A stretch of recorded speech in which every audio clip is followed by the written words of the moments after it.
Hello, this is Mark Schwanz, and I'm just going to give a little description of the way that I have envisioned including Constructivism, embedding it into our curriculum.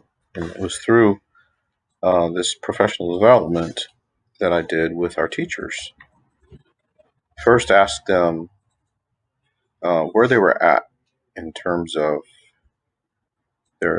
their STEAM instruction. And then, after some discussion, introduced to them design thinking as a component of STEAM, including some examples and some things to try out.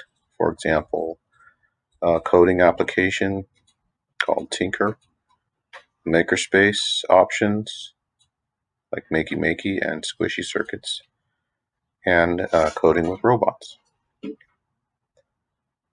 Here's an example of our space and some procedures they could use. And then we did some hands-on work with the different activities and really asked them to include the design cycle in their teaching. So, Makey Makey,